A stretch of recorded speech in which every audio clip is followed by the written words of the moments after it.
yeah, let's go ahead and just do the thing. Good morning, good afternoon, good evening, wherever you may be joining us from. My name is Deven Morgan, Director of Youth Baseball at Driveline, founder of the Driveline Academy. This is Driveline Academy Podcast, the world's most dangerous youth baseball podcast. A shout out to the folks that showed up to the ABCA hot stove that got a slight chuckle out of me doing the podcast intro for the hot stove topic, because of course I am that guy. Joined as per usual by my brother, my partner, my co-host, Driveline Academy Mr. Director, Driveline Academy International Man of Mystery, Jeremy Tectiel. And not to say that you are not no longer Washington's most eligible bachelor. I just don't want to feel like I'm pandering. Yeah, I still am. Yeah, he still is. Housekeeping, as per usual. Either first-time or last-time listeners know that we do housekeeping to kind of talk about the sponsors we have on the show, but like really sponsorship for us, just to reiterate, if you're new joining the pod, for people that like I talked to at ABCA, this is not money that goes into like my Nike shoe fund. It doesn't go into Jeremy's international travel fund. It goes into scholarships that we use to give kids the opportunity to do this thing for either free cost or reduced cost, because we are too stupid to run a 501c3, but perhaps not for long. I don't know. We'll see. I'm just going to speak it into existence. We'll see if that's a thing that we do. But in the meantime, a couple things that you can do. One of those things is go to axebat.com, axebat.com, and you can use the code DL20 to get yourself 20% off.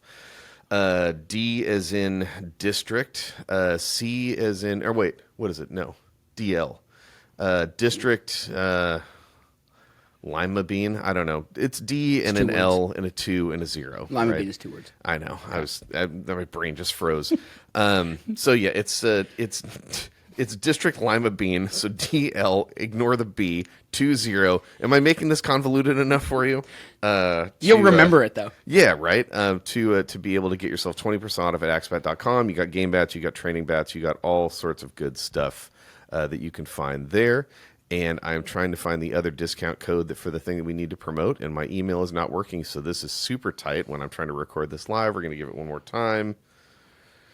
And there we go. Okay.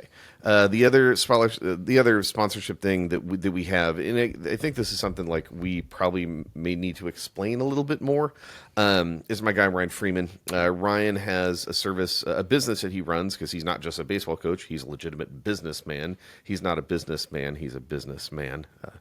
Sean Carter, a.k.a. Jay-Z. You guys might not know that. Doing website design, marketing, social media stuff for basically people that are trying to get started there. If you go to the website, Strider, Strider, 4DL.com, Strider is his company, you'll be able to hook up with Ryan, hooked up with his team, and they can get you started. They're doing this whole thing. They have like a little landing page for us that's at the Strider, 4DL.com. I'm just going to go ahead and read the copy. We're excited to announce our partnership with the Driveline Youth Academy to support their scholarship program. By choosing Strider services, you not only get discounted rates on digital marketing website development, but also contribute to a great cause. I agree, Ryan. So yeah, you should just go to the page. And like, look, maybe this isn't a thing you need right now. Maybe it's a thing that you're thinking about in the future. I would recommend reaching out to Ryan and his team first and like just get the conversation started to see, because maybe he'll be able to hook it up for you sooner so that you can move faster. Speed kills, as they say. Other than that, I guess I should stump for the normal stuff that we stump for. Driveline Academy Flex is your flexibly way to integrate Driveline Academy's test-retest model of skill development into your current team configuration. So imagine you are the parent of a child, or perhaps you're a child, although I don't think we have that many kids that listen to the pod. I looked at the demo. It's mostly like men and women my age. Shout out to the female listeners, by the way. My wife felt very seen when we did that acknowledgement last episode. I will say, she had to come and drop off Danny's bag earlier this week in my apartment, and she was listening to the pod when she pulled up. She's a gamer, dude. She's a gamer. Yeah, because she doesn't listen to my dumbass just like rambling on enough about this stuff when we're at home. Yeah.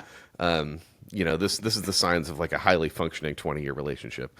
So yeah, man, go to Strider 4DL. 4 is in the number 4, D as in dog, L as in lima bean. What's wrong with me today? I don't know. It's ABCA. But that might be your most used L word. Dog? No, lima bean. Oh, yeah. Dog's not an L word. I don't even eat. I can't think of a time that I have eaten a lima bean by choice in the last 20 years, 25 years. Can you think of a time you were forced to eat a lima bean? Sure. I mean, of course, because, I'm sure that like at my grandparents. A lima bean? Maybe. I don't think I've ever unironically eaten a lima bean.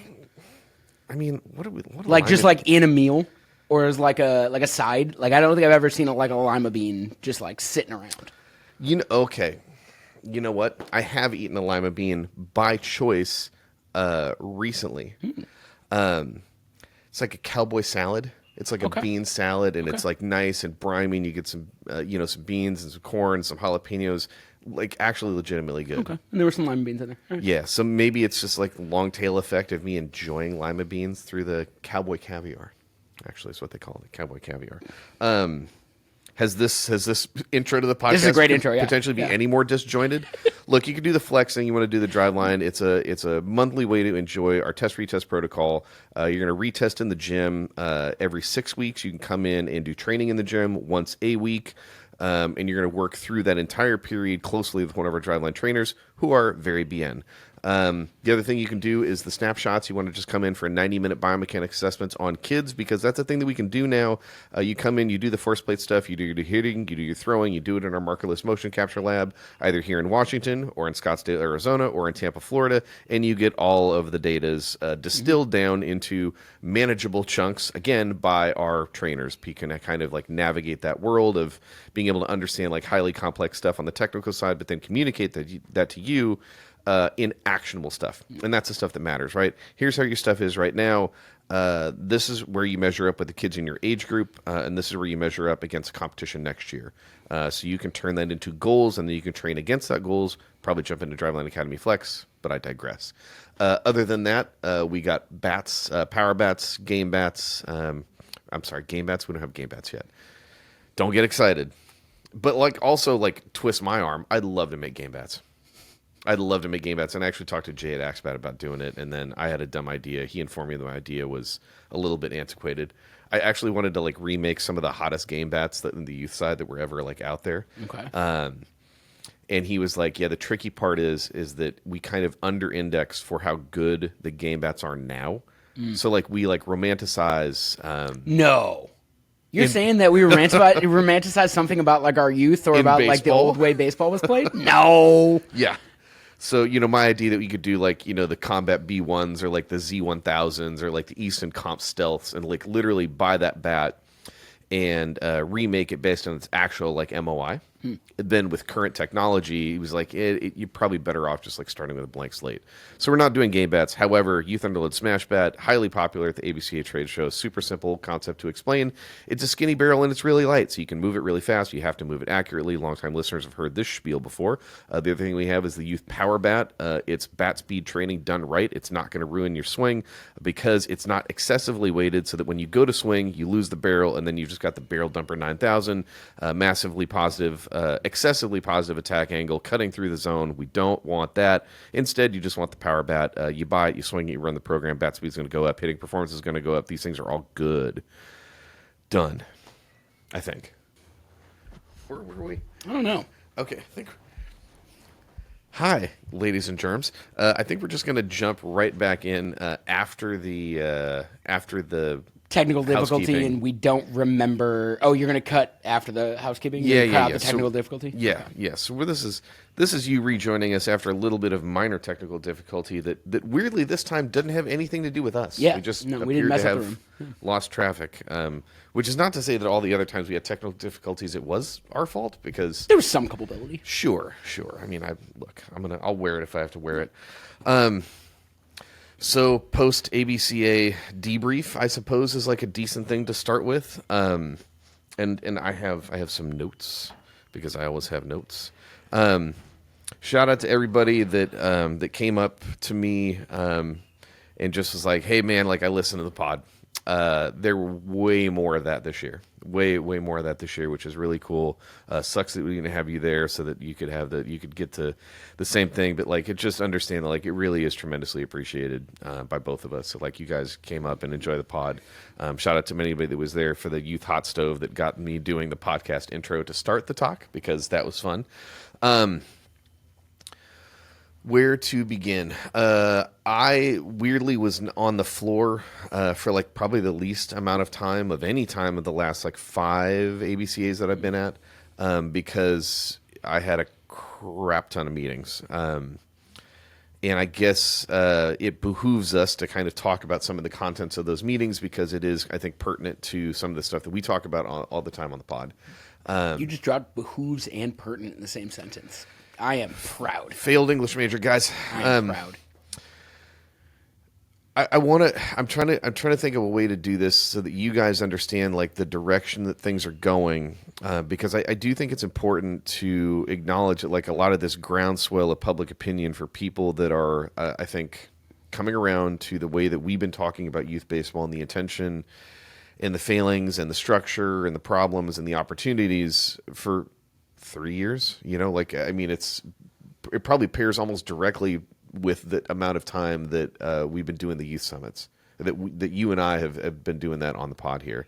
And I think a lot of that credit, like I have to give that to you guys, you know, like if it was just us pontificating ad nauseum, opinions don't change, you know, like it's just a thing. We don't have that much of a reach. No.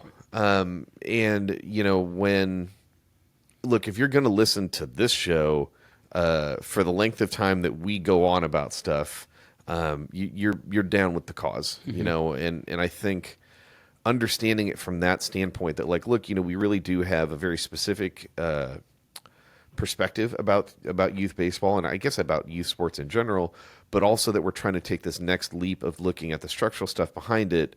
I need to make sure that like you guys understand that like credit where credit is due, that the fact that I can go into some of these rooms and have some of these conversations is largely attributed to like it's an idea that's catching, you know, it's getting some momentum behind it, and I just don't think that would be happening unless you guys were taking some of the stuff that we talk about on the pod, the opinions we have, the tools that we use, and you're using them and like having success. Yeah, I mean, I feel like the when you boil it down, the truth of the matter is that this is like a $1 billion+ industry that we're attempting to disrupt here, and it's not possible to disrupt it without a large groundswell of support. I mean, like, that's like you get to the point where they can no longer, I don't want to say ignore, because I don't think they have been ignoring us, but they can no longer not listen. And like we're getting closer and closer to that, and that's because of our listeners. I mean, I was people like our listeners. I was talking to someone very, very, very smart.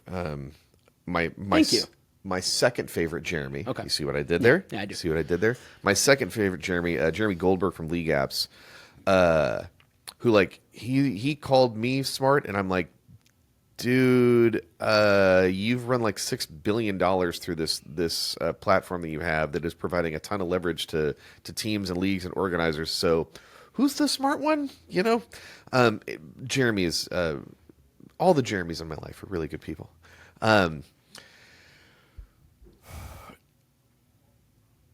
Things are changing because of very simple reasons, you know, like we've gone through this stage. He has a slide in his slide deck that kind of like, you know, the evolution of man, like that slide of like, you know, Homo sapiens getting to that period of evolution. He has the same thing in his slide deck about youth sports. And it's really, really interesting. You know, what he kind of postulates, and I don't necessarily disagree, is that like, you know, the Sandlot period of time was a very, very specific period of time. And there's all sorts of like social reasons why the world was able to kind of exist that way in the way that reflected on youth sports. No question. But that era, right, in so much as like the Cro-Magnons are largely gone from our world, right, the Sandlot experience in that period of time isn't going to go back. No. And the way that Jeremy frames is that we're very much in, you know, in the professional era of youth sports. Mm-hmm. And I don't disagree with that. Yeah. Yeah. And the thing that he's kind of moving towards, this idea that like the next phase of things is going to be dominated by not necessarily the professionalization of the endeavor, but the experiences that professionalized endeavor creates. Mm. Which, to me, is like, okay, now we're getting into the good stuff, right? Because we're past the point we're just kind of talking about youth sport as being something where I give you a check, you provide a service to my child, and then every 6, 12, 9 months I give you another check to continue to because if everybody can do that, then the market differentiator naturally it makes sense to me that like, yeah, it starts to become what are the experiences you're creating. Yeah. It's not so much transactional. Right. And it's like, okay, yes, that again is just like, it's laying runway for the stuff that we're trying to talk about, right? Where the experience can and should truly revolve around development. Mm-hmm. And it can and should truly revolve around engagement and fun. And I suppose, look, if you're one of those people who wants the Sandlot era to come back, then a reasonable criticism would be, well, just take all of these people out of the equation who are making money off of youth baseball and youth sports, and like, well, that's the thing it would regress to. Like, that's how we're going to bring that to Sandlot era. And it's like, no, that's how kids stop playing sports. Right. I would argue that the romanticizing of the Sandlot era, which I am fully in on, we've both done it on this podcast, has less to do with, at least for me personally, and like, yeah, I could be wrong here, but it has a lot less to do with money than it has to do with just parent supervision, right? I don't think, or adult supervision, maybe not parents, but like, I don't think, when I think of like the Sandlot and I glorify the Sandlot, it's not because there were no sponsors, no one was making money. It's because like there is the total absence of an adult or any kind of rigid structure. Yeah. And like, you're not in the same way that like you can want, the era to come back where like nobody locked their doors and kids just ran around the neighborhood and whatever. Like, It's not happening. It's not coming back. No. Like, you can't put that toothpaste back in that tube. And it's the same thing with like the unsupervised youth sports. You're not putting that back in the tube. Well, and when you get parent supervision, regardless of money, I think a lot of these things start seeping in. One of the points that I made was like, this stuff, I think it's the right time, and it's the appropriate time for us to start talking about the systemic issues we have to deal with our sport because of what's also transpiring in technology. Do you think in 10 years video games are going to be worse than they are now? Right? Is that whole ability to interface and have digital experiences that are as rewarding, if not more so, than the ones we find in real life, you think that's going to be less compelling a decade from now? No flippin' shot. Like that's just not how technology development works. And I suppose you could be cynical and just go like, well, you can't stem the tide there, actually.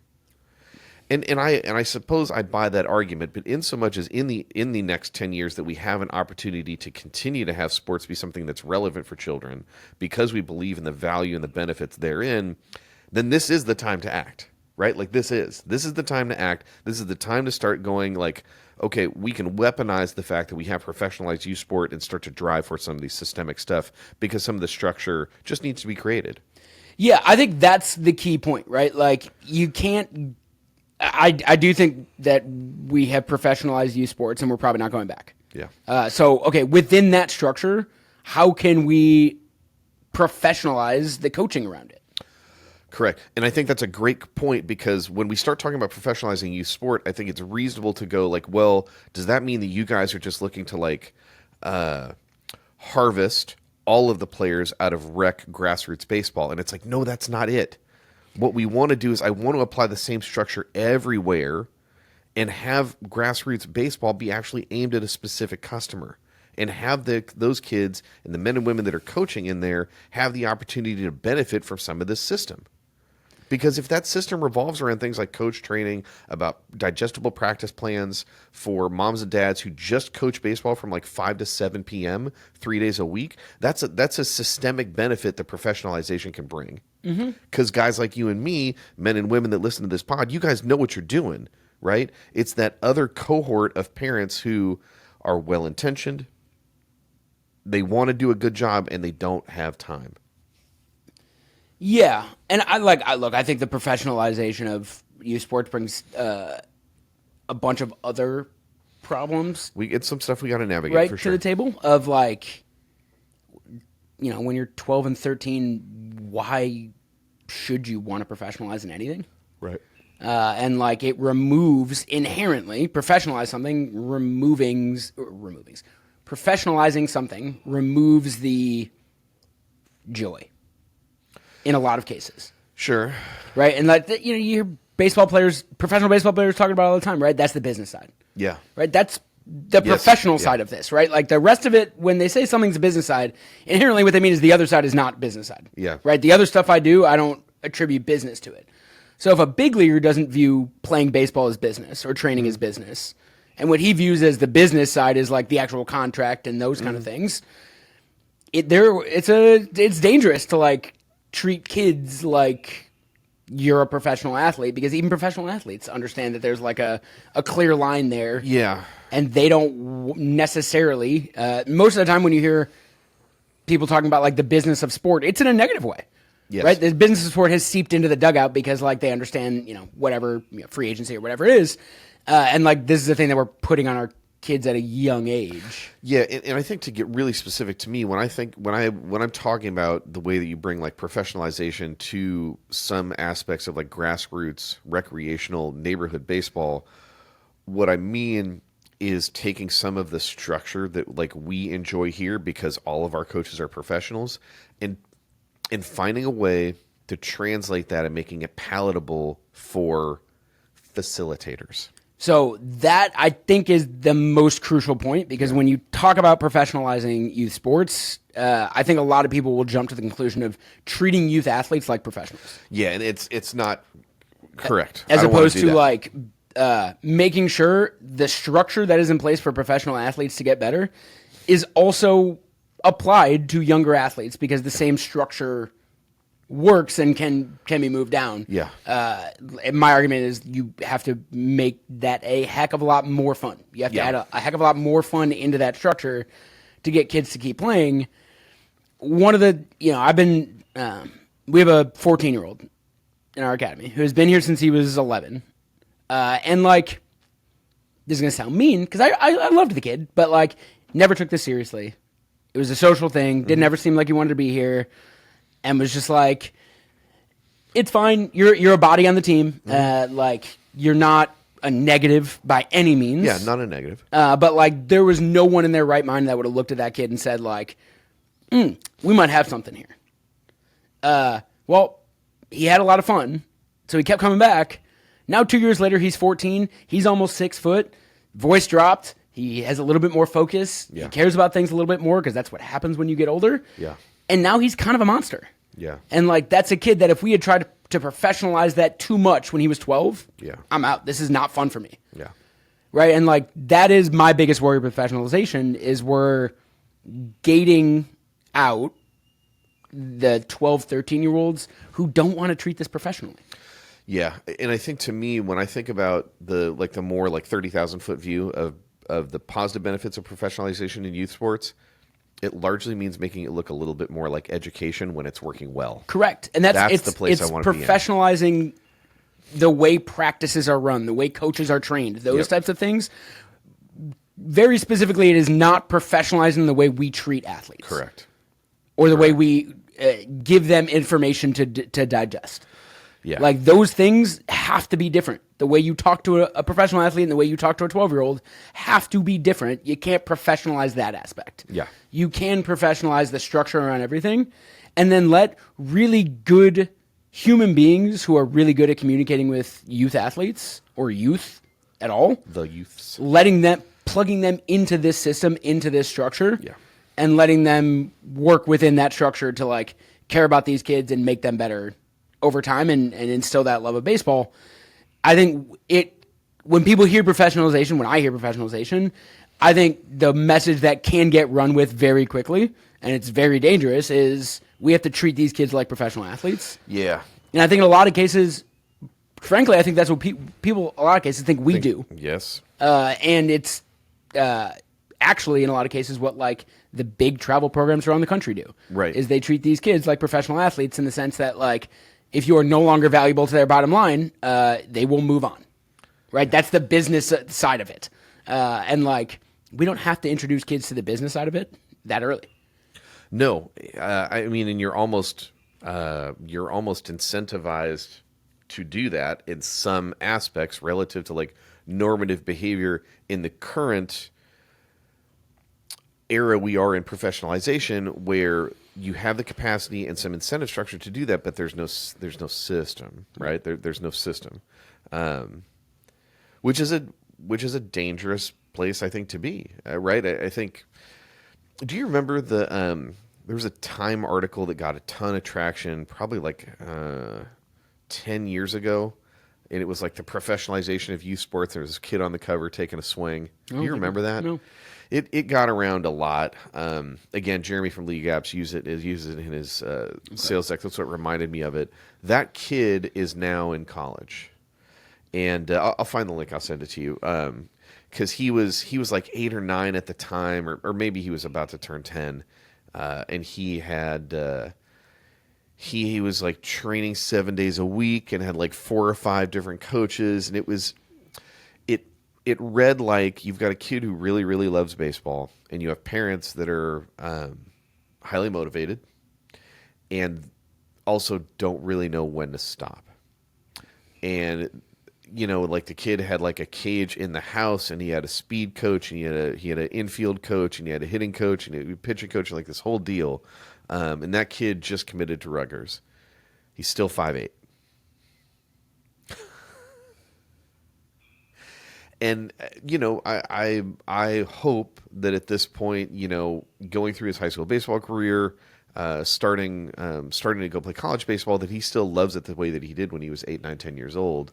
I think the interesting question is like, and this is a really hard one to know. And look, I understand that it is super easy to like, backseat judge other people's parenting, and I'm really not trying to do that.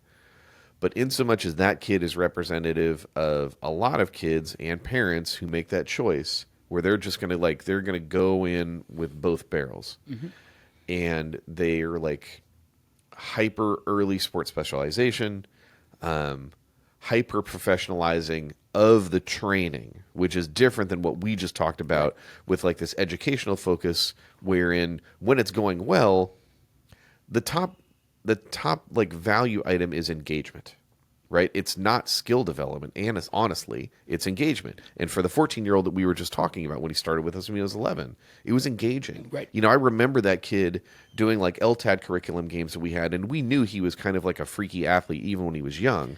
Yes. Skill stuff. I mean, he was a kid that we used to like. It's gonna sound so mean, and we didn't say it meanly, but like he was, and proudly, if you ask him, a PO at 11 or 12, which is like, dude, no one is a PO at that age. Right. But he just like had no interest he liked to pitch. Mm-hmm. He had no interest in playing baseball, but he liked to pitch. And now it's like a totally different kid. Yeah. And you don't give those people the opportunity to grow into it. If you force them to make that decision at 11 or 12 and like, oh, now I'm 14 and I didn't professionalize in baseball when I was 12, so now I'm behind the curve or whatever the case may be.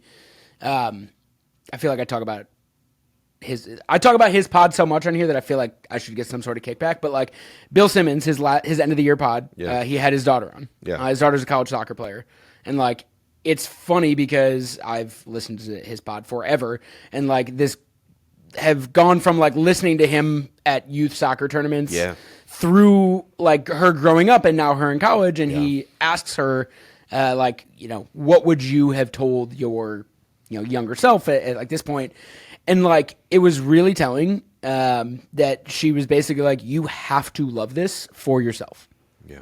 If you're doing this for someone else, the second you get into college athletics, if you're doing it for a parent especially, they're no longer there, and then are you really willing to make all of those sacrifices that you have to make if no one is like pushing you or making you go or whatever the case is, and you have to love it that much? Yeah. And I think in a lot of cases, and like we see it here even, there's a lot of kids that like, if you let them come whenever they wanted to come, they would probably be here a decent amount, but not with the structure that they need. Like, it's like, oh, I feel like hitting a baseball today, right? Every couple weeks they come in because they feel like hitting a baseball. Like, they get the urge again to go play baseball. For other kids, you live with one of them. There's a lot of them that are here as well that, like, I want to go do something every day. Like I want to hit that ball every day. I will get off my butt and go do that thing every day. Yeah. And like, how do you get more kids engaged to that level? And I'm fairly convinced the only way to do it is fun. And like kids have to, they mature on their own. Development's not linear. They mature on their own timetable, and they're gonna eventually come around to the point where they need to be. It might not be where you want them to be, but it's to the point where they need to be. And the more you try to force someone into early specialization, early professionalization, caring more about it, whatever it is, it's fake. It's false. Like it's not a thing that's gonna last. Yeah, this is very much just like, don't date that girl. You're gonna end up. We've had this talk. Yeah. I might be speaking from experience, allegedly. But like the more, like it's just a kid thing that like the more adults tell you to do something, the less you're gonna want to do that thing. Yeah. So this is the nuance, right? And again, I think you can equip more parents with the tools to understand how to navigate that nuance through the professionalization pathway, right? We have the capacity to have expert level coaches, people who like will dedicate their lives to this, like, idiots like you and me, where it's just like, I don't have any interest in coaching college or professional players. It doesn't interest me in the slightest. Yeah. I just don't care. Yeah.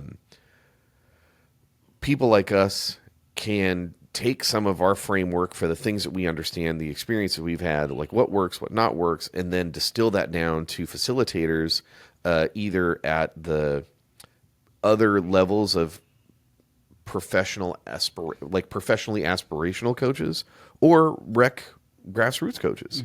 You like the benefit can trickle down that way, much better than trickle down economics we were talking about this morning.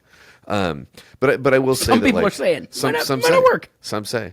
I will say that again, like the vibe for me was just very, very different than other ABCAs. It was just I wrote this post on socials last night, and like I just came back feeling really positive about where some stuff is going. Good. We're gonna play a game. I want you to see if you can figure out the movie that I watched on the way.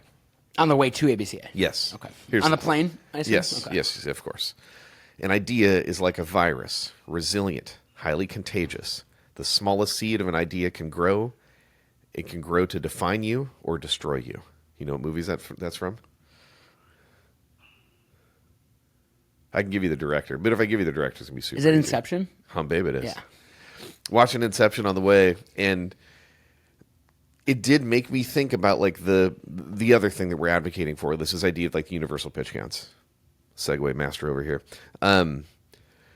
Because I think the first time that we talked about universal pitch count rules, or at least the first time I talked about this like publicly, the feedback was resoundingly like, that's never going to happen. You're never going to be able to get that done. Nobody's going to ever agree. It was just like, this is impossible. And nothing's been solved. Nothing's been agreed upon. I can't say that like we've fixed baseball.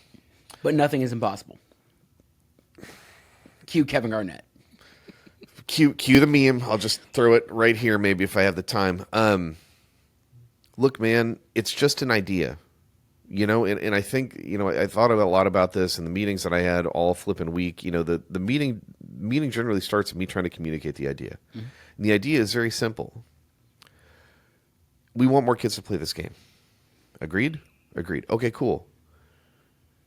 If there's this perception on the behalf of children and parents that our game is injurious, are we going to have more kids or less kids playing? Oh, you don't want that? Okay, well then invert that problem. If there is a perception that our game is fun and engaging and safe, we can have more kids playing. Yes, we get to the root of the idea, right? The bottom of it. Yes? Okay, well then let's just do that. Okay?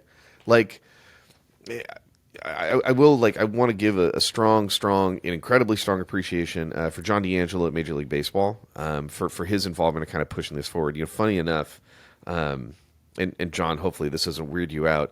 I was like looking for stuff that John had done previously on this issue, and he presented it at the Sloan conference in 2017 about some of the things that MLB had done at that time, trying to understand this issue.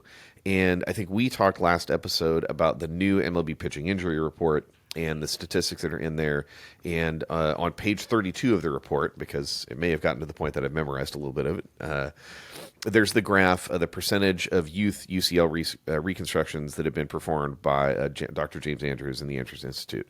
In John's 2017 report at Sloan, he actually has the front part of that graph, because I think the graph they have in the report is basically over like a 10-ish year period from now back. What John had back in 2017 was actually the front part of that graph. And the front part of that graph, if you look at it, like in 1994, basically zero Tommy Johns performed by the Andrews guys of youth players. Peaked at around 30% in about 2008. So before Driveline baseball had even started. And, you know, and I had this conversation with people this weekend, this idea that, like, well, there's some stink on us because we're the velo guys. And I don't know if we're ever going to be able to shake that reputation. That, you know, that we are the velo guys, therefore we are somehow complicit in this issue, right? But, like, if the data goes from 0 to a peak of a shade under 35% by around 2008, 2009, and Driveline didn't even exist back then are we really the ones that started this trend? Like, honestly. And look, I can look at the numbers in the MLB report. If it went from 30 to 35% to 55%, well, then the relative effect of Driveline is much lower than the actual effect that just took place at the beginning of this travel ball ecosystem. Right? Right, but it's always good to have a boogeyman. No, of course. I mean, but it comes back to the idea, right? Well, like, do you like this information that you're receiving about the trend in our game? No. Okay. Well, why? Because it concerns me. Whether that concerns you for something because you're someone who's convicted that this is a thing that we need to solve, or you're concerned for the business case because we are in this era of professionalization. Mm-hmm. The answer that we come back to is the same one. We have to solve these things systemically. Right. And I have to come back to John D'Angelo and Major League Baseball for actually caring enough to put this out. Because, and I've made this point previous, when people kind of doubt Major League Baseball interests in trying to do something proactive here. Look, I understand that they had to address the injuries. And that's one part of that report. Yeah, and they're not even disingenuous about it, right? No. It is in the report that this is, in a lot of ways, this report stemmed from a need to service fans better. Right. Because some of the best pitchers in baseball fans aren't able to enjoy their performances, right, because they're hurt. Right. This isn't necessarily, like, that's where their interests lie in solving this. Mm-hmm. And like us, the only way to actually get there is go back to first principles. Yes. Which then tails around back to what they address in the report, which is the link between amateur baseball and professional baseball, right, in this specific regard. And my contention is just like, if they had put out the report and it just ended at page 31, they would have covered all the reasons and all the opinions, maybe not reasons, the opinions, and the perspective of why we are in the place we are in. Mm-hmm. And the report would have been fine. They took the next step. And the next step was seeing this thing with clear eyes, that, like, a lot of these issues, the genesis of them is what's happening at the amateur level. Mm-hmm. And my whole contention is that I don't think that they do that unless they care. Mm-hmm. Unless they care, unless they realize that as Major League Baseball, you're effectively like, you are the world's steward of this game. And do you have discrete economic responsibility for, like, why you want to take on that role? Yes, of course. And, like, I'm acknowledging that. But also, there's a bunch of men and women that like love this game at that office.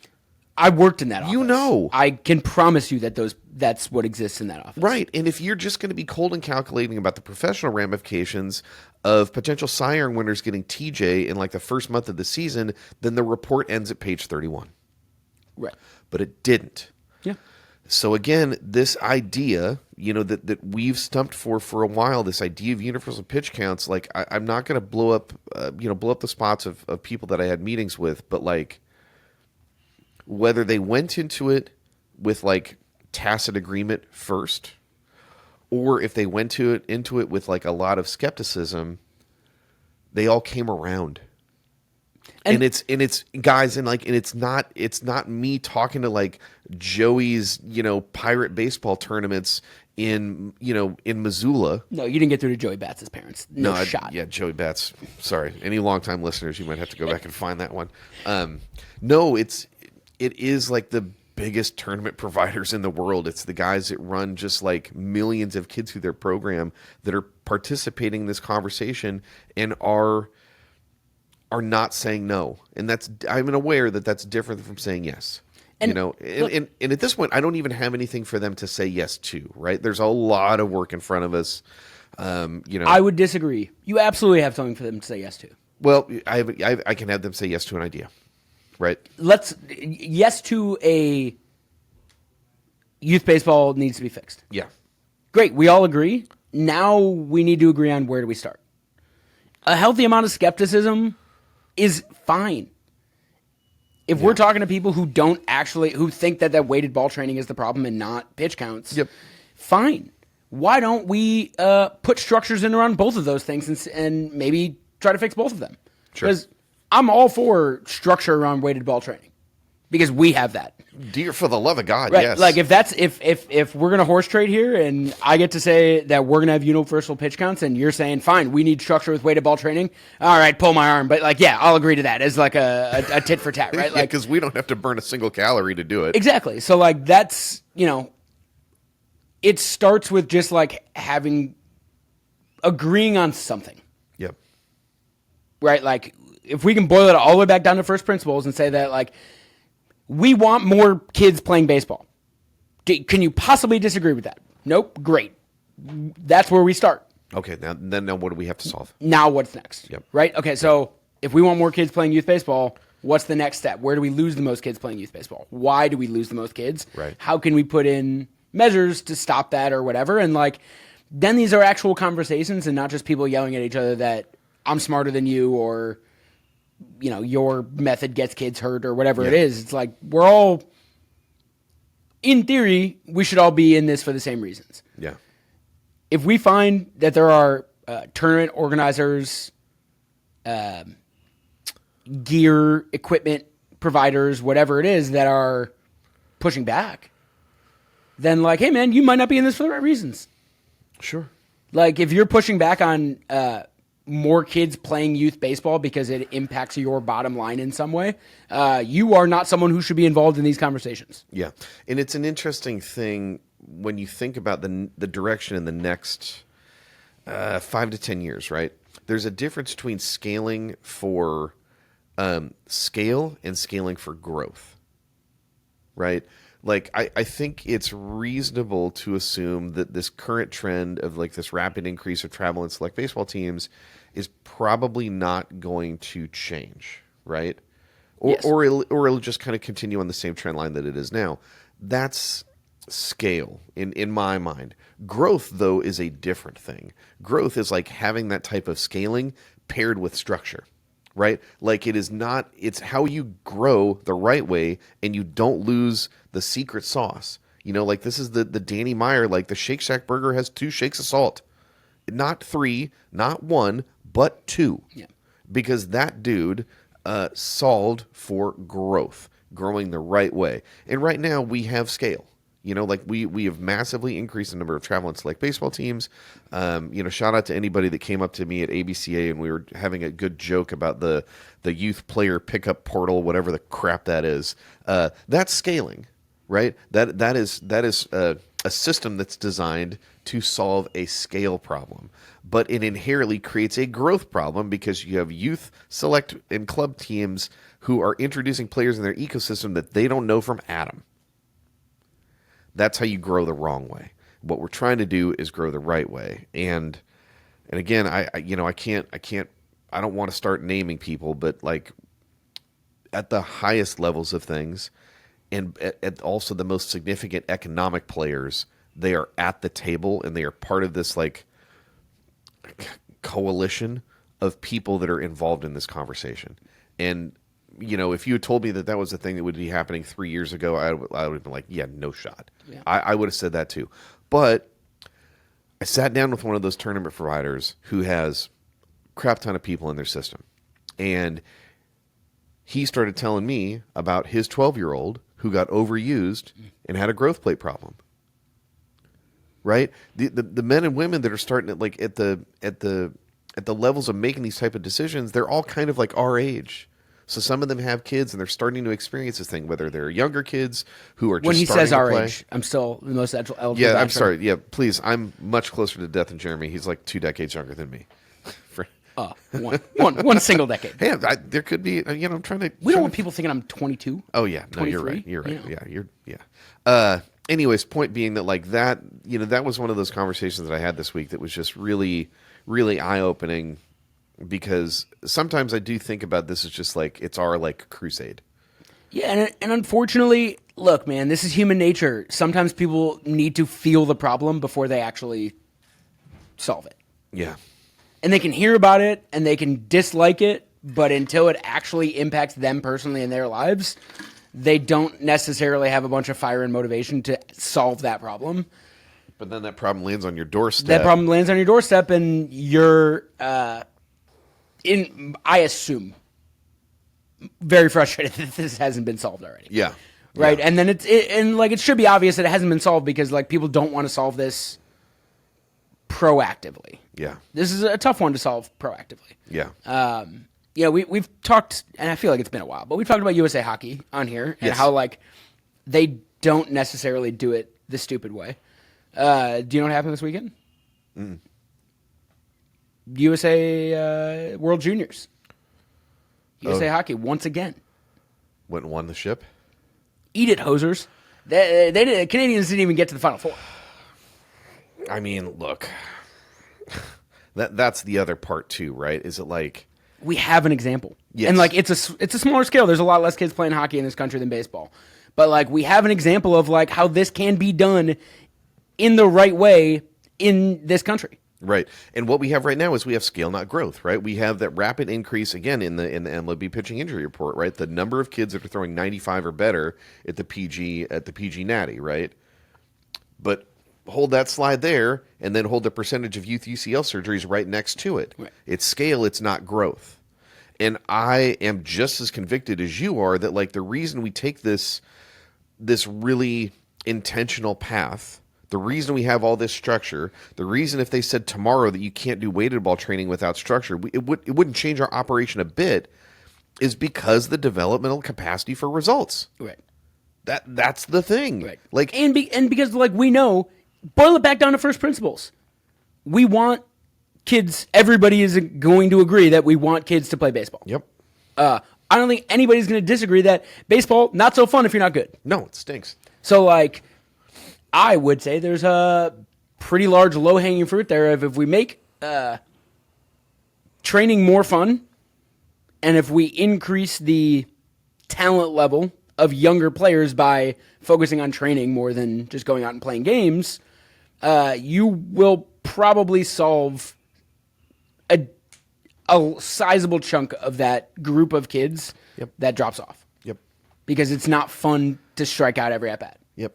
And all I do is play 80 games a year, and I'm a bench player. My team, we don't practice a ton. I haven't really gotten a chance to develop. Every time I get in the game to get an at-bat, there's an immense amount of pressure on me because I'm trying to dig out of this giant hole that I'm in because I'm a bench player. Yeah. And, that kid's probably not going to come back and play baseball No. year after year, right? And again, for this idea of if you think that what we're talking about is solely applicable to a kid that wants to sign up to do the Driveline, right? It's not just that. One of the things that we were talking about, as this ABCA Youth Summit, as our youth baseball committee, the current configuration of things, even at the recreational baseball level, is the all-star rosters get made basically back into May, and the all-star practices start in June, or first week of June, or whatever. Your mileage may vary depending on your location. And then you have all these recreational baseball kids who've been playing from March through May. The weather is starting to get great. Baseball stops. And now it's basically per league. It depends on whether you're going to running like a summer ball program. And unfortunately, you have a lot of youth baseball coaches at the rec league level who this isn't a passion of theirs. This might not. Well, maybe it's a passion, but it's not a job. So they'll go, hey, I coached from March through May. I'm done. I don't want to do this anymore. But what if professional providers such as ourselves can start to create something that's really applicable in either low cost or no cost for rec kids to come in and do a thing from June through July? We could do that, right? We could do that. And if we create a template for that and just put that into the world, well, now we can have a bunch of little leagues adopting that type of template. And I'm just like, literally, this wasn't even a thing that I'm just spitballing on right now. But when you talk about the professionalization of youth sport, and if you're casting that as just something that's like a net negative that is being put upon by like charlatans and snake oil salesmen that want to steal your money, look, man, it's not just that. It's not just that. Because I know that you and me are on the exact same page. We just want more kids to play baseball. And if you're listening to this, you're probably on the exact same wavelength because you get it. I think both of those things are possible. I truly think that they can be. I think you can solve for some of the injury and the safety stuff, and I think you can grow the game. And it's kind of like it's the same initiative. Thinking about this, I wonder if a better way to approach this is less we want more kids to play the game and more we want less kids to quit playing baseball. Sure. Yeah. Right? Like we do have and like you would know the numbers way better than I do, but like we're not necessarily at a deficit when they're younger. We're at a deficit when the field gets bigger. Yeah, that's correct. We have generally the largest player population. It's us in soccer when they start. Right. Our issue is just a retention issue. Right. So like, okay, again, back to first principles. Yeah. If we want more kids to play baseball, and we have a bunch of kids that are playing baseball at young ages and then are quitting before they get to the age where it starts to really matter. Yeah. Okay, now everyone should be focused on how do we get them to stop quitting? Yeah. What's the best way to get these kids to stop quitting? Yeah. And like, let's do a study on that. Yeah. Why do kids quit playing baseball? I don't know the answer to that. Yeah. I have several educated guesses, but I don't know the answer, and I would love to see that study. I mean, if you done look at scale. If you look at the Aspen Institute stuff, in their Project Play locations, they have some numbers on that, but generally, it all comes back to fun. I know that might even sound reductive, but it's also just because it's the simplest answer doesn't mean it's wrong. Right. Right. Doesn't mean like, it's wrong. A kid who, and like I mentioned this example, and maybe I made it seem like it's a bad example, but like a kid who likes baseball and doesn't love it, and like sometimes gets the itch to go hit. Most days he's great staying at home playing video games, whatever it is. But like those days where he gets the itch and wants to go hit, we need to be capitalizing on that. Yes. Yeah. And making sure he's got a place to go. He has a place to do it. He has fun while doing it, and maybe wants to scratch that itch a little bit more. Yes, absolutely. And I don't know how we get there, honestly, because I love Driveline. I don't think this is the place for a kid like that all the time. Come to a power hour. Come to a power hour. Power hours are different, but like outside of a power hour, this is more of a we're trying to make you better. It's less for the kid who's like, I just want to come like once a month, and like scratch the baseball itch, and then by the time maybe I'm 14 or 15, like now it's a full on itch that I have to scratch every day. It wasn't when I was 12, but because it wasn't when I was 12. I never get to that point when I'm 14 or 15 that it becomes correct. You're never gonna get to that. So like, how do we get those kids who like baseball but aren't obsessed with it to have more fun, to like it more, to be more of a part of our game? And like, look, I myself, I grew up, I played Little League, I played rec ball, I played travel, I went to camp every summer, not a baseball camp, like just a different camp. And there were definitely times where I had to miss things baseball-wise for camp. Yeah. Teammates didn't like it. It was what it was.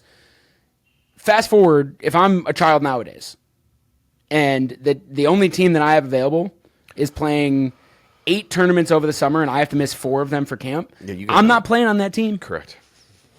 And now you remove like that whole thing. Like if I don't care that much about it, and I don't want to spend every weekend of my summer playing baseball, I can't play baseball at all. No, and you actually get cut off from it earlier. You get cut earlier. off. Yeah. And like if there's just like, hey man, Sandlot style tournaments where like just show up and like once you show up, we're gonna all warm up together. We'll place you on teams and we'll go out and run a couple games or whatever it is. And it's like it's low stakes. You get to go out and have fun. There's some training element. There's like a shout out David Klein, but like a speedball element in there of some type where they get a lot of reps, a lot of gamified reps in a short amount of time. That's fun. Yeah. And they get to do it once or twice a summer. Now that kid might come back at 14 and still want to play baseball. Yeah, I think we should do that thing. I got an idea. But like, there's a lot of that when we really try to like, because I don't think we're gonna put the travel ball juice back in the container. No, like I think we're at the point where in most places travel ball has just cannibalized rec ball, little league, and I don't think we're going back. Yeah. But, like, there has to be another option for the kids that aren't as obsessed with baseball as travel ball requires you to be. Yeah.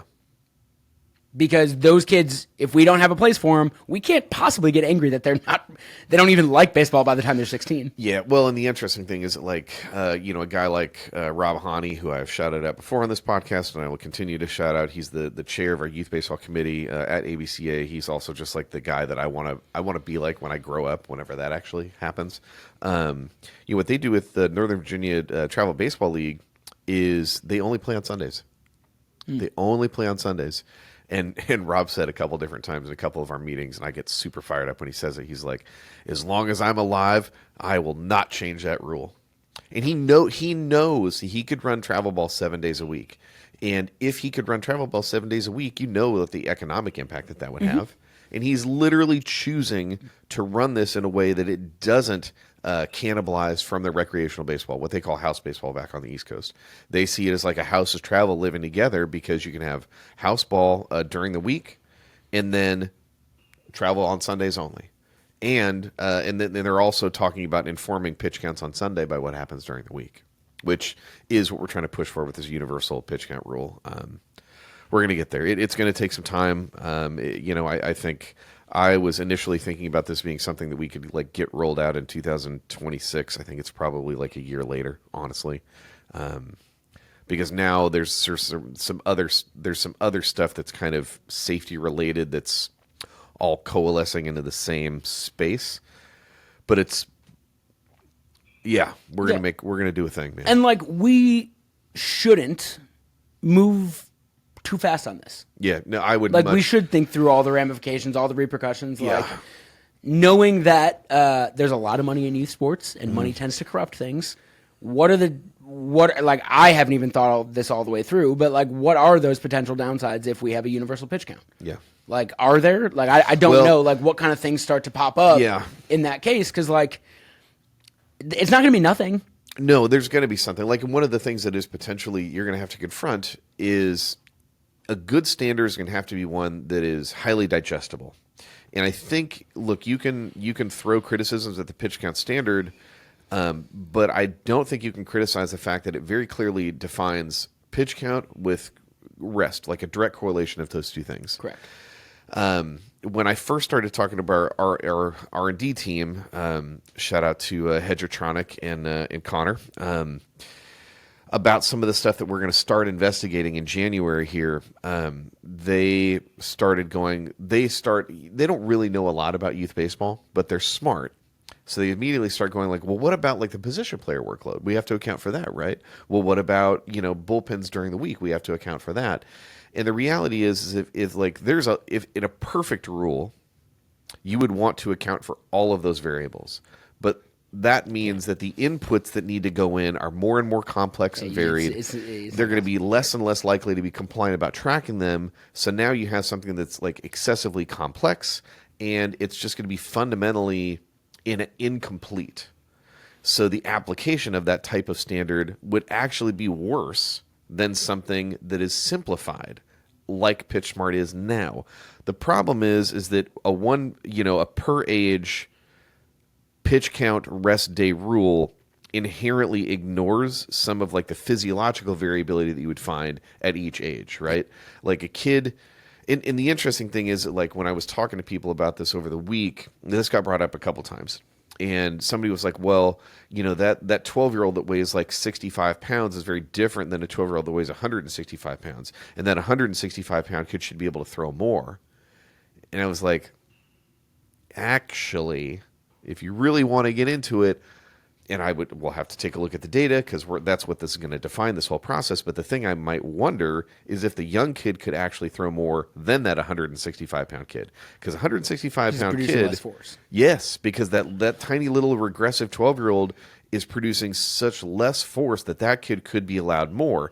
So a single rule for that age is inherently going to either be overly restrictive or overly allowing on both sides. And a rule that's overly restricting is just not going to be followed. Right. So what you want to try to land is like the Goldilocks, right? You want to land somewhere in the middle where it's close enough to what both of those people are capable of. And, in so much as it matters, I'm very fortunate that we have a team of people that are much smarter than I am to look at the data that we have to try to figure out what that number actually is. And we're going to get there. I got two other things from ABCA that we can talk about. One of the panels, I didn't sit in for like a single talk. I was so flippin' busy from one thing to the other. The one that I did sit in on was after we had Taylor McCullough from Perfect Game, who's the VP over there, put together a meeting of a bunch of kind of like mid-tier tournament providers. And we introduced the same idea to them, and they got it, which was like wonderful. Now, I'm sure also that like it's incredibly possible that somebody could have been in that room and have been like, that guy's a crazy person. I'm not going to actually do this. But I don't know. I don't know what I can tell you other than that wasn't the vibe. Immediately after that was a recruiting panel that had a D1, a D2, a D3, and a JUCO coach. Shout out to my guy, Mike. All of them universally, when they start talking about the recruiting landscape, are talking about physicality, and they're talking about physical strength development. It wasn't even a skill thing. It is not a skill thing. And the crazy thing, like, of the conversations that I had, one was really illuminating. Somebody was like, and I think this was JJ Cooper that was talking to Mike at the booth, and I missed JJ there because, again, meetings. He was like, what people should be optimizing is to be 20. You should be optimizing for like the optimal type of performance you can have when you're 20 years old. Which makes sense because one of the things that was talked about in this recruiting panel, again, D1, D2, D3, and a JUCO, somebody asked, hey, the thing that we used to do is like we were told that you should just play games every weekend because you want coaches to see you. Is that really the thing that you should do? Every one of those coaches on the stage was like, don't do that. Mm-hmm. Because the juice isn't worth the squeeze anymore. Now that they can't talk to you until August of your junior year, there's no benefit to behave that way. They can't give you these verbal agreements or these verbal commitments, right? It's not an NLI, right? It's a verbal commitment or whatever. They can't even give those to you when you're 7th, 8th, 9th grade or 10th grade. But the marketplace is still acting largely like that's still a thing. Right, because it's to their benefit for people to think that that's still a thing. Because if that's not a thing, then the marketplace goes kaput. Right, and there aren't enough parents that understand that, like, those college coaches with the portal, with the long tail effects of COVID still being present in the marketplace and redshirt years. Again, I told you this morning, I was talking to another college coach who's just like, I talked to him about our showcase. And he said, I'll totally take a look at it. You go to our Driveline Academy socials if you want to scan the QR code and you are a college coach and you want to get the data package on our kids. Should have said that earlier. With this guy I was talking to, he said, look, I'll take a look at it. I'm more than happy to look. But he's like, I'm looking for 20 to 22-year-olds. Yep. Straight up. Yep.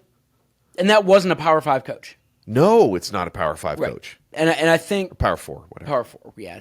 I know it's going to take me a while. I was on a call with one of my flex athletes from Canada, which, like, shout out to you Canadian baseball players. You guys are super in the dark, right? Yeah. Like, they don't really know what a senior looks like down here unless they're doing the showcase circuit and coming down here to play. Yeah. Which, like, I don't recommend for most of these kids, right? Like this is he's a grade 9, right?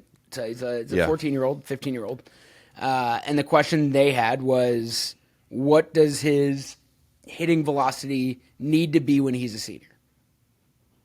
It's like, well, that really depends on what the goal is. Yeah, and the level. Right? And like where do you want it? Like if you want to play at a Power 4 school, I'm not going to lie to you, man. If you're not hitting the balls 103 or higher as an 18-year-old, you have zero shot. Yeah. At this point.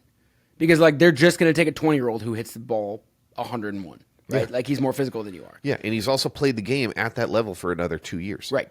If like you want to just play baseball anywhere in JUCO, or like just play college baseball anywhere, JUCO, NAIA, anywhere, yeah, man, you could probably get away with like 95, 96. So like your goal should change. Yes. Yeah. And So- everyone, when they think of college baseball, they think of Power 5. They think of D1, Power 5. That's where I want to play. And, like, you have to be, at this point, a grown man with grown man attributes if you want to play. And, like, maybe if you're throwing low 9s as an 18-year-old or hitting the ball 101 or whatever, like, decent chance you can get a spot on one of those teams. Yeah. You're not getting playing time. No. So, like, you're going from, like, one of the best 18-year-olds in the country to a bench guy. Yeah. How's that going to, like, are you prepared for that? Yeah. Yeah. Like the D1 coach is like, I'm looking at the portal every day. Every day. Big shocker to anybody that's listening to this podcast. They were asked, what are you guys thinking about metrics? They're like, the floor raises every year, basically. Yep. And that's how they're understanding, again, a lot of the players that they're even looking in the portal, much less high school players. It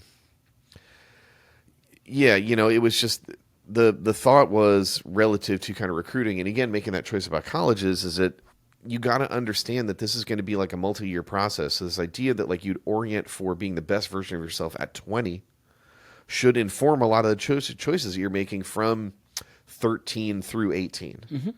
And unfortunately, I think not enough parents understand that right now. So it's the 7U winter December tournaments, right? Like that's a thing. Or even at the 12U level, right? Like and I think that's probably a little Even bit at the more, high school level. Yeah. I have kids that ask me similar questions about like recruiting and showcases because, they see kids their age going to showcases and putting up numbers, and they're like, my numbers are better than that. Yep. I'm like, yeah, your numbers are better than that. And like, you could waste your time and go to that showcase and outperform that kid. Well, I will honestly, for me, Danny's going to do his thing in the showcase in like 2 weeks. He is going in. He's a sophomore right now. Nobody can talk to him. And I sat down and I got an email from one of the local showcase providers, and I was like, I mean, do I have to get him out there in February? Like, do I have to find a way to make that happen? And there's a part of me that was like, at the time was like, well, I guess I need to call like some of the people that I know and try to make that happen. But, coming back from ABCA, I'm not doing anything different than the stuff that we talk about on this podcast, right? We run our own showcase here. He's going to do that. He's not going to showcase before the high school season other than that event that he's doing with us. There's some stuff I want to line up in the summer, that is good opportunities, but it's not showcasing. It's not that. It's probably trying to, go do Pac Northwest games again like you did this year. Because some of that stuff matters a little bit. I don't know. I don't even know. I don't know. If the reality is it depends on what your goal is. Yeah. If you want to go play Division II or Division III baseball at a 4-year school because you don't want to go JUCO, those showcases are not a bad idea. Yeah. If you don't want to go JUCO and you want to go to a 4-year college, but you have no interest in going D2 or D3, yeah, don't go to those showcases. Spend your time training. Yeah. Because if you don't want to go JUCO and you don't want to go to a D2 or D3, like you are dead set on going to a D1 4-year college, you got your work cut out for you. Yeah. Stop going to showcases, go and lift weights and get stronger. Yeah. Because like you have to look like you're 21 if you want to get playing time as an 18-year-old. Yeah. You have to identify as a 21-year-old. Yeah, and you sure as heck better look like one. Right. Yeah. And like I don't know how much more succinctly I can say it than that. Like if you, and like most of the parents that ask me about showcases or whatever, they either their kid is definitely going to go to a higher level D1 school or they want their kid to go to a higher level D1 school. Yeah. When they say, I want my kid to get exposure, I want my kid to, they're not talking about Mills Community College in Montana. Right. Shout out other Michael O'Connell. Right. They're talking about Vanderbilt. They're talking about Oregon State, like those schools. And man, and you just don't get it. No. Like you don't understand that like those schools don't find their athletes at some random Pac Northwest game. They don't find like you want to go to Vanderbilt. You think Vanderbilt goes to a showcase to find their athletes? No, I mean, my guy. Yeah, I mean Pac Northwest. They have good plugs with the local D1s, but even that there's two of them. Three. Sorry, Seattle. I forget you. Yeah, it's a challenge. Right. There's not many, and like people don't think about it that way necessarily. Yeah. Of like, who am I doing this for? Yeah. And like if your goal is to go to a D2 college, yeah, man, go to some of those showcases. Those coaches might actually be there. Yeah. And they can talk to you right away. Yes, right. Rules are different. Like they can talk to you right away. I mean, as sad as this is, if you are wanting to go to a showcase because you think your child is like a D1 athlete and you have gotten zero contact from any D2 or D3 schools, the signal there is that D2 and D3 schools who can contact your kid aren't interested. So why would a D1 be interested in your kid? Yeah. Yeah. And like that is not where, and like I am sitting here not advocating that you should tell your kid to go to a D1 Power 4 or like even bring that up. Oh, sure. Most kids should take the JUCO route, should go to a smaller school. It's just where the world is develop. going, man. And if you're ready when you're 20, then you can go transfer into one of the bigger schools or just stay at the 4-year school you're at if like by you've gone through 2 years of college and baseball is no longer the most important thing in your life. Yeah. I mean, we talked about this, I figure like, I don't know, 3 or 4 episodes ago, like, there's a kid that's transferred to Tennessee who batted like 400 with 11 pumps at a JUCO. And like, I don't know that there's a level of performance you can even have as a high school player, strictly just relative to competitive performance, that anyone is going to equate those two things. It's not going to be tomato, man. Like it's just very, very different. Yeah, and like and I say this with all the love in the world, and I agree with this in actually most situations. But like JUCOs are grinders. Like those are dudes you want in your dugout. That's right. Like those guys understand where they were. They have some feel, some self-awareness. They went, they got better. Yeah. They worked their butt off for a better opportunity. Yeah, man, get in my dugout. Get on board. Like I all day long over an 18-year-old who like was really good in high school, but I don't know. Yeah. Like I would like to think that like you're going to hit campus and you're going to be mature and get after everything, but like man, that guy's proven it. Been there, done that. And like that is absolutely a thing. So like if you are someone who's taking your kid to showcases because you want your kid to go to Vanderbilt or Oregon State or Tennessee or Texas, they're not at those showcases. They're not at a showcase that your kid can pay to go to. I'll say that. Yeah. They go to showcases of like the U.S. national team, right? Like those are the games that you will find those colleges at, not the Pac Northwest games or like, the Chicago all-state scholar show, like whatever. I'm sure every state has some like local version of that, and it's aimed at the local market. Like that's correct. That's it's just a different thing. Like correct. Clemson isn't recruiting out of Pac Northwest games, right? And you have to understand that like if your goal is to go to an NWAC school, you probably should go to the Pac Northwest games. Sure. You probably should try to do some showcases around the area because like those schools actually good chance they're in attendance. Yeah. If you don't want that as your goal, I don't know why you're showcasing. Yeah, because now you need to confront the fact that like between skill and physicality, it's going to be hard to compete with those kids that are coming out of the portal. Again, D1 coach, I'm checking the portal every day. And it makes so much sense. Wouldn't you rather have a kid who's 20 or 21 than a kid who's 18? Well, and especially like you saw the thing this weekend about is it Purdue that's just going to like pay their NIL money to their players and their basketball team directly? Was it Purdue that? It might not have been Purdue, but it was some basketball program that came out this week that's basically what they're going to do. And it's like, okay, so now it's even more so. It's not even just about a college coach who wants to mitigate risk, but are they going to invest that money? If they have the opportunity to invest it in a 20 or 21-year-old versus an 18-year-old, I mean, this is just the reality of where things are. I think you got to be honest about it. Yeah, I mean, the best thing that I can say, I guess, is I would look at Power 4 schools and really, like, for those of you who don't know, I went to the University of Minnesota, who won a bowl game for me on my birthday. That's right. Rode the boat, Sky Yamago Gophs. I love the Big Ten. I'm not talking about the Big Ten here when I talk about Power 5 baseball schools, right? Like, those conferences, in a lot of ways, I view them as like high A, double A. They're minor leagues at that point. Yeah. They're minor league feeders at that point. When I think college baseball, those aren't, like, those are the programs that we're going to watch in the College World Series. Yes. 99% of college baseball players don't play at that level. Yeah. Especially when you consider the D2s, the D3s. Right. That's like you work your way up to the level, level. Yeah. Right. To think that you're an 18-year-old who can go compete with the guys you're seeing in the College World Series, it's because they're 3-4 years older than you. Yes. And unless you have a time machine. Or are an absolute outlier. Which happens every year. There's outliers every year. Sure. There's true freshmen every single year. Yep. They're outliers. Yeah, meaning not a lot of them.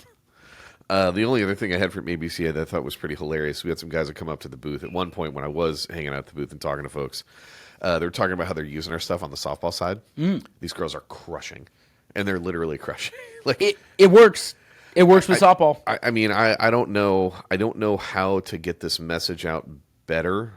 So I guess if you're coaching a softball team on the youth side and you've just seen phenomenal increases, like let me know. Let us know at Driveline Youth because is there a softball? Maybe not the most dangerous, but is there like a dangerous softball pod? I don't know. Well, Krista, I don't need them to be the most dangerous. No, well they can't. They can't. Well, maybe the most dangerous on the softball side, right. Sure. But like any amount of danger that we could, I mean, Krista and the folks over at OGX run a pod that we just did their partnership with, and I know that they get it. Like they're crushing it over there. But I think, and I think Krista would probably agree with this. It's a relatively small section of the market that understands some of just like the science and research proven principles behind the way that we train. I think a lot of the stuff you're finding in fast pitch softball, at least what I've been told, is a lot of just like murder the ball into the ground. But like the fence is 205 feet away, and I have a BPF 1.2 U-trip bat. I don't know enough about youth softball, but I have watched college softball. They don't hit the ball on the ground. Yeah, super weird. They figured it out a while ago, but youth softball, it's just like they remain completely. I think as a whole, if you take in the opinions of the whole, I think a lot of that would revolve it around just like, well, no, you can't go over the fence, but like at 205 feet with a 1.2, one of the guys that I was talking to was like, yeah, you just have to hit the ball 70, and it's gonna go. Mm-hmm. I can't wait. Nothing would make me happier than like 5 to 10 years from now, college softball is just like forced to move the fences back, and you have a bunch of youth fields that have to move the fences back because we stopped treating girls that play fast pitch like girls first and athletes second. Because weirdly, adaptation capacity isn't defined by gender lines, right? Bat speed doesn't care which bathroom you go into. You can adapt, you can get stronger, you can move the bat faster, and because you have a 1.2 on that bat and a fence line that's like 205, 210 feet away, it doesn't matter that it's like an 11-inch softball or a 12-inch. Like, that's not the point. You can hit that thing 70 miles an hour harder, and if you do at the right launch angle, it's just going to go over. I would love to see fast pitch revolve into just like a dinger derby. And that there's would be like so tight. There's absolutely something to be said for like leveling the playing field for genders, right? Like sure. Women's golf, the tees are a little closer. Sure. Women at WNBA, the 3-point line's a little closer. The fences where they're at right now would be if like the women's tee box was like 10 feet from the green. Yes. Yes. Or if yes. like the 3-point line was basically the end of the key. Yeah. Like, hey Yeah. man, just lay this in. Like Yeah. you're fine. Like it is fundamentally a different sport if you try to put the ball in the air in softball. Yeah. I don't know, man. I really wish I could just like wave a magic wand and get a 11U fast pitch team of parents that were bought in. Because I guarantee you, by the time that those girls are like 14, 15, monsters. The way that we train, Yeah. monsters, dude. Yeah. Yeah. And Monsters. part of, I don't know if we've talked about this on the pod, but like a lot of programs, whether they're around us in Washington or Arizona or Florida or wherever, are now starting to use a lot of our stuff.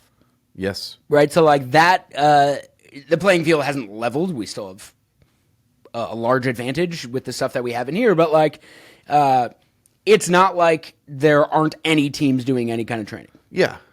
Right. Softball. Yeah, it's not zero. Softball is way less than baseball. Yeah. Like softball, the advantage we would have if we trained one team over the other teams that they play because there's lack of training. Yep. It's crazy. Yeah. Yeah. So, but that was a great conversation to have at the booth. Just like to know that you guys are out there trying to just like ruin the game of fast pitch so the girls can have hit dingers all the time. It fires me up. Yep. Trying to do that too. Pretty. Yeah. Us too. We're pretty good. I'm going through the rest of my notes. I think that's about all I got. Yeah. Yeah. It was a good ABCA. Not a lot of food, not a lot of sleep, a lot of work, and I felt crappy that I wasn't out on the floor talking to folks enough. But the only apology that I can give is because the reason I wasn't on the floor is because the meetings that I'm having were like the things are going to I think push this thing forward. And like shout out to everybody that's on the the ABCA Youth Baseball Committee and the subcommittee about universal pitch count rules. We got a whole bunch of great folks in there, men and women, who are like trying to push this thing forward the same way that we are, and it's changing. Like it's the tone These is things changing. take time. Conversations are changing. It's going to take some time. There's some stuff we got to figure out, but yeah, I'm very much looking forward to 2 years from now being that it looks like this 5-year overnight success. That's the only way an overnight success happens. Yes. Human behavior, notoriously difficult to change. Yep. So it was a good one. You got anything else? Nope. Horse glue? We're not gonna I missed y'all at ABCA. Yeah, we're going to fix that for next one. Yeah, I got nothing else. Bears won a ball game yesterday, so that was tight. I'm not going to lie. I couldn't have asked for more from my teams this weekend. Yeah. The Gophs winning a bowl game on my birthday. The Bears beating the Packers on Sunday. It was a good weekend of football from a bunch of normally losers. So, I thank you for not being losers on that weekend. Yeah. It was great. Yeah, it was wonderful. Plus, you got the double shipment of Cat's Deli, man. Like it's just The everything's double coming shipment. up. Shout out my mother, and shout out Cat's Deli. In Everything New is York. coming up, Jeremy. Yeah. I got nothing else. He is, in fact, Jeremy. I am Devin. We are Down by Law. We'll catch you next time. Thanks. Bye.